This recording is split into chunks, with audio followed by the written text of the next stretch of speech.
Mes potes, je me les suis fait en boîte de nuit, je connaissais personne. J'allais en boîte tout seul et je parlais pas anglais. Et tu vois, en fait, au début, tu vois, c'était super dur. Genre, je me rappelle, j'étais chez moi. La première semaine, je l'ai passé à regarder Rick and Morty. Je sais pas si vous... J'ai été 3 saisons de Rick and Morty dans mon auberge de jeunesse. Je parlais à personne. Et j'étais là, Yomi, tu fous quoi? Tu dépenses toutes tes économies parce que j'avais la trouille, tu vois. Je connaissais pas les gens et tout. Et au final, je me suis dit, bon, vas-y, motive-toi. J'allais en boîte de nuit. Je me suis forcé à parler à des gens. J'ai rencontré des potes que j'ai toujours aujourd'hui. Et j'ai rencontré une autre vie, tu vois. Parce que quand tu passes d'un petit village en Suisse à vivre dans Londres, ça a fait un énorme choc et ça m'a énormément fait croître en tant que personne. Ouais. Et donc, j'ai un super souvenir de ça. Et c'est pour ça que jusqu'à aujourd'hui, tous les ans, je vais à Londres. J'adore cette ville depuis ce moment-là. Et ça, c'est ce que t'as fait, genre, quand t'as fini ton lycée, tu t'es dit, vas-y, je me barre direct. Ouais, exact. En fait, si tu veux, en Suisse, l'armée, c'est obligatoire. Ok. Donc, après le lycée, je suis allé à l'armée. Ouais. Et en fait, j'ai gradé à l'armée, ce qui fait que j'avais 4 mois de battement entre la première partie et la deuxième partie de mon service militaire. Et donc, j'avais économisé de l'argent pendant mon service militaire que j'ai dépensé pour aller en Australie et à Londres, du coup. Super. Ouais. Et après, du coup, t'es retourné à l'armée. Je suis retourné à l'armée. Ok. Donc ça, c'était juste après ton lycée. Ouais. T'as fini ton service, t'as fait quoi, 6 mois encore derrière ou... En tout, j'ai dû faire 8 mois de service militaire.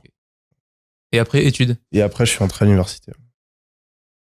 Et après, le e-commerce, c'est arrivé à quel moment à peu près? Ouais, il y a plein d'étapes entre...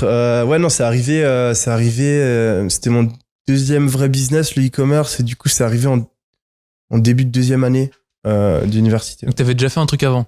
Ouais. Et quoi? Mon tout premier business, c'était une agence de marketing digital. Ok. Le business de merde, hein. Original. Ouais, business que j'ai quitté parce que j'avais des problèmes avec le business model. C'est-à-dire? En gros, si tu veux, alors, j'ai lancé ce business vraiment sur un coup de tête. Parce que je raconte souvent l'histoire, mais en gros, moi, j'ai toujours eu, depuis que je suis gamin, j'ai toujours eu beaucoup d'ambition et j'ai toujours eu envie de réussir dans la vie. Je sais pas pourquoi, c'est presque génétique ou je pense que c'est peut-être parce que on était pas à l'aise financièrement quand j'étais plus jeune et je me sentais frustré d'une certaine manière.